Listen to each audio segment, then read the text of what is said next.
We're back, people, and today we're doing a film breakdown on the Miami Dolphins offense versus the Chargers. A little preview for week one, going back to last year's tape to look at how this schematic battle played out. It was definitely the Dolphins' overall offense worst performance of the year, in my opinion. Just a combination of everything. It was one of Tua's worst games. It's probably McDaniel's worst called game. I think it was probably the game the receivers got the least amount of separation, and the O-line wasn't great as usual. And then, Chargers did a few different things that really countered the Dolphins offense, but it wasn't anything too crazy. I think it's things you can make an adjustment to, like Dolphins have to be able to run the ball very important, and then beating press. They're going to get one-on-one matchups. Like Chargers were going single high on early downs, like cover 3, and then cover 4, cover 6 on like obvious passing situations. So if they get like one-on-one matchups, DB's pressed, and they have no help over the top, Dolphins got to be able to win vertically, taking some shots, and then also just going a little more basic in the offense, just on early downs, like with your play calling, not doing your typical play action like this where you coming out of shotgun, you drop back, you only have 2 options really down the field. You need to have some more check down options, just quick option routes versus zone coverage. Just take something easy to get the flow of the game going early. They didn't really adjust. They did what they usually did. And then, like, we're on this play, Chargers are in cover 3. You'll see at the top, they have Waddle in a one-on-one. He's getting pressed. He ends up getting the ball. And at the bottom here, they have Tyreek Hill. And it's basically just a 2-man route concept with, like, the running back leaking out late, but that's not really an option. And you can see what the Chargers do here. This guy's middle of the field safety, but he cheats over to the Tyreek Hill side, playing on the hash. So basically, Waddle gets pressed here. This offense is all about timing. And the timing gets thrown off just a little bit, just by getting hands on. He doesn't create any separation.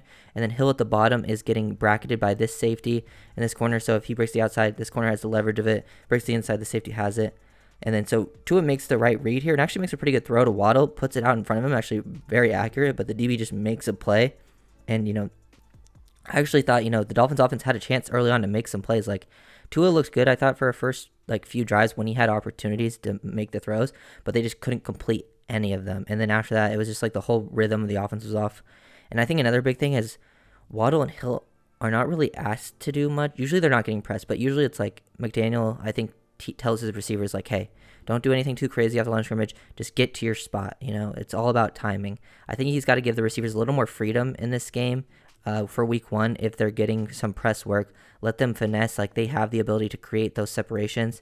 Just be a little more free with your offense, especially when you're getting a matchup like this, and then you can go back to your bread and butters, things like that. But got to be able to run the ball. It's going to be very important. Even if they're bringing an extra man down in the box on early downs, you can't give up on it. Chargers go single high again, this second play, and this is the seam, rail, slide, RPO. And look how the Chargers play it. They just squeeze everything. They're playing man here. They're just matching up. And this is about, is the least effective I've ever seen this play with all the options. You can see right here, little slant glance option. We got the rail over here and then the slide underneath. And they take away it all. Like, they played a few different ways throughout the video. I'll show a few different examples.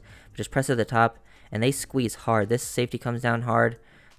This linebacker here, and even though it's single high, look at the attention all these players are drawing. Like, this linebacker is instantly going out to this. Like, show the seam rail slide RPO, that's the look of it, but hand the ball off, because teams, I guarantee you guys, the Dolphins offense was the most watched offense in the offseason. Like, teams are trying to counter them. It's another incompletion, with a chance to be completed. There's just no separation, and teams knew exactly what was coming. They just got to be able to run the ball successfully.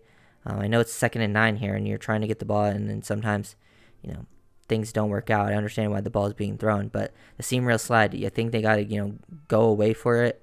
Not call it as often this year. It's clearly still a staple of the offense, but teams are ready for it, and build some different variations off those same looks to throw defensives off. I think that can really create some big play opportunities down the line.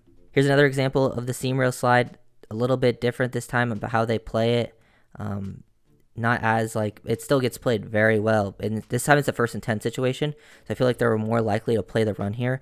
But they're pressing here up at the top. This time, instead of the safety working underneath, he goes over the top and just instantly takes this away. How they distribute their routes. They actually played it a few different ways and just did this perfectly. This time, Tyreek Hill, they really want to get him the ball on the slide.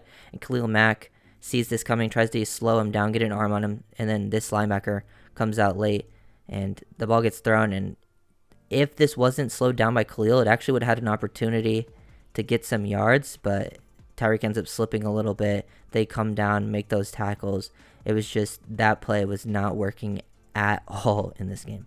3rd and 15 situation. This is when the Chargers went to cover 6 a lot. Like, you can see this is a 4-by-1. Look at the numbers here, like how the Chargers play this. They look at the number advantage. It's insane. And the ball almost gets intercepted. Tua basically just throws it into this. I think when they get this, like, look how far this guy... Okay, so they got 4 receivers here, right? They have 3 guys playing all over the top, basically to match this. They have another safety deep here playing as a... These guys are playing quarters. They have another middle field defender who's looking to this side, so if someone breaks in here, he can make a play. And then this guy's also cheating here. So they basically get matched up one-on-one on the backside with Michael Davis. They just got to take this opportunity. They did do it later. Like, I'll show you later, the Tyreek Hill touchdown. He even threw one deep to Waddle in this opportunity, and it didn't work out. And these plays won't always work out, but this is, like, where you got to go with this ball. They're going to give you some one-on-one shots, and you just... Waddle, Hill, got to take advantage of those opportunities. Tua's got to throw them. And, like, I know people were saying he should have checked down more in this game. And, yeah, he could have thrown this check down right here. But this is 3rd and 15. Like, this probably doesn't get you the first down. I know people, I think they should throw more check downs early on, get more easy completions, get the flow of the offense going. They were trying... I know their average depth of target is insane, dude. The Dolphins, what they're doing on offense is like nobody else. But sometimes when those things aren't working, you got to go more basic, make things simple for your players out there. And that's why I thought McDaniel really struggled in this one, even though he was great for most of the season. But you just got to make those adjustments early. And I feel like he made them way too late in this one. 2nd and 13. Dolphins got what they wanted here, actually. Chargers go to 6, and they run a 2-man route concept. And this one's always still tough to tell if it was just on Hill or Tua there. Just miscommunication, I think. Tua throws the ball with a lot of anticipation here. But with how they play this, like, Alohi Gilman was robbing a lot in this, dude. He's basically they were either playing cover 3 and he was just robbing, or they were playing quarters to his side and he basically played it like a robber as a buzz defender. And here with Waddle, he buzzes down on this.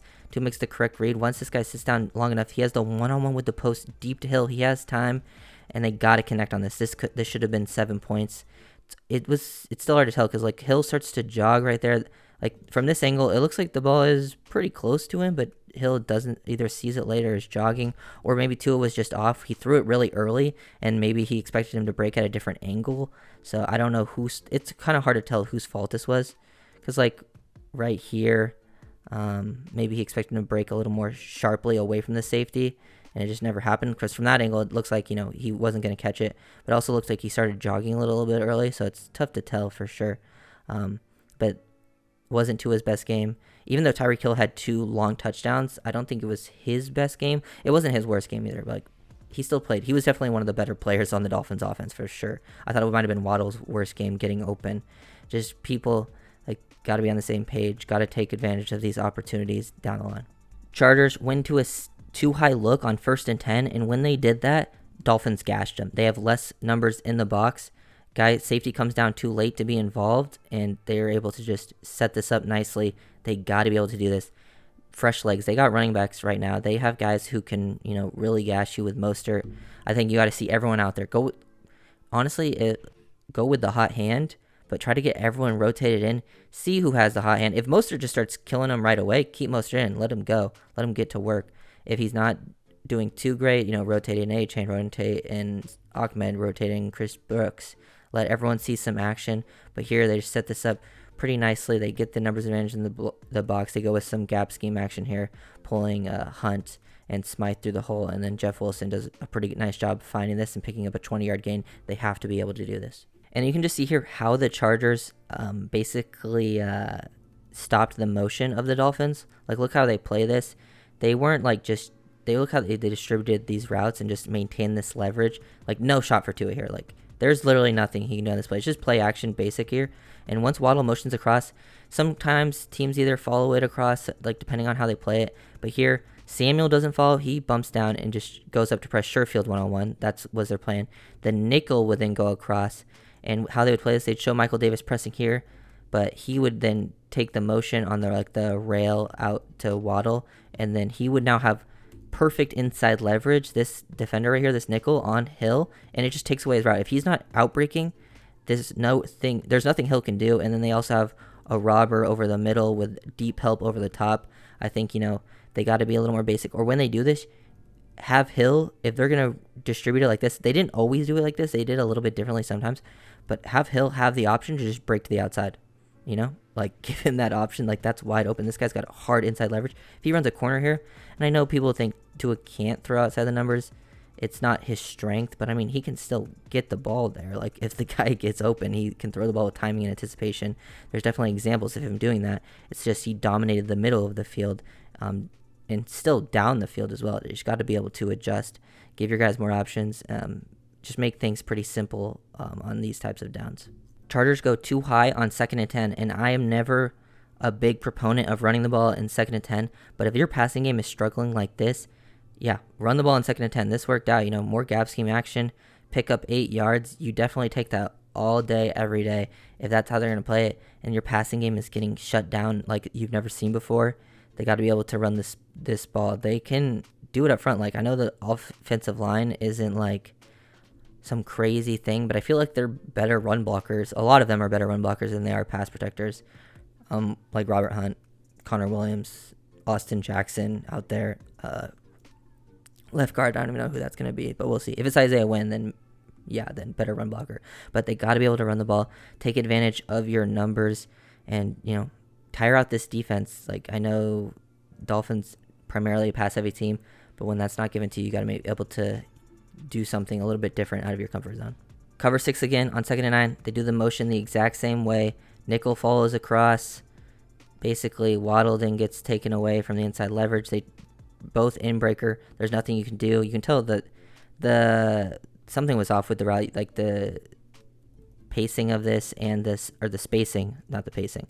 Like, they were very close to each other, and there wasn't even really anywhere. There was like, this is how this, I know Tua struggled and got pretty much all the blame for this because of his stat line, and he definitely deserved criticism for this game, don't get me wrong.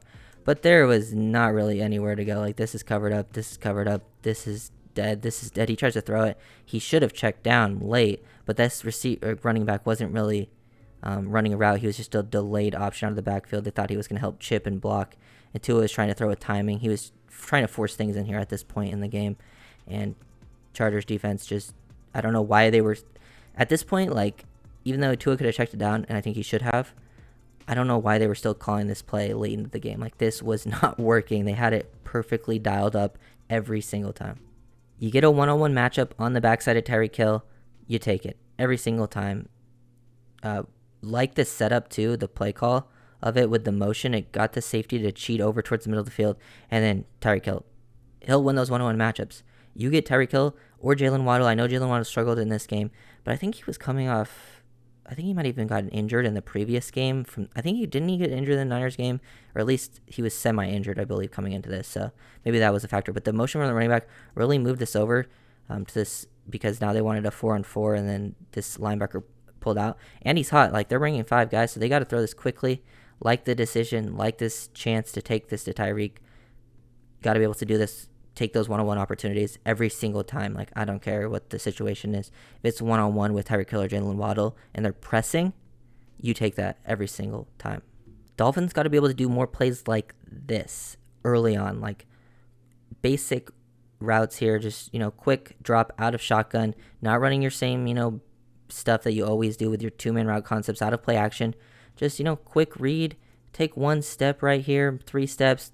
Chargers are in cover 3. This gets Jalen Waddle isolated on nickel, and he just gets an option route. He can break to the inside or to the outside. They have all this room on the outside. You have him working vertically to take away the deep third, and just gets Jalen Waddle a free release. Like, it's hard to press him when he's in the slot like this, so you can't press him. It gets him exactly where he wants to be, and then it's a quick outbreaker. Not a hard throw for Tua to make. It's not like a deep outbreaker. Get him the ball. Make these plays a lot more common in week 1. Last play, then to break down. Just keeping it, pretty basic. Going into empty, Chargers run zone and just sit over, find the soft spots. They did this way too late in the game when it didn't really matter. Chargers were still running a lot of the same stuff. They were running cover 3 on early downs, and guy gets there pretty quickly. The linebacker blitzing onto Tua, just on like their late delayed blitz there, but they're still able to just get the ball out to the soft spot, just beat these quick zone defenses. Like, when you go empty like this, like, it's very, and you have like Waddle lined up in the slot. You have like a little bit of a bunch up here at the top here. And you have like this tight alignment too. You can't press these guys. Everything gets condensed, but you can't really do that when they're in this type of formation. So they actually go to a true like cover three instead of, like their match three that they're usually doing.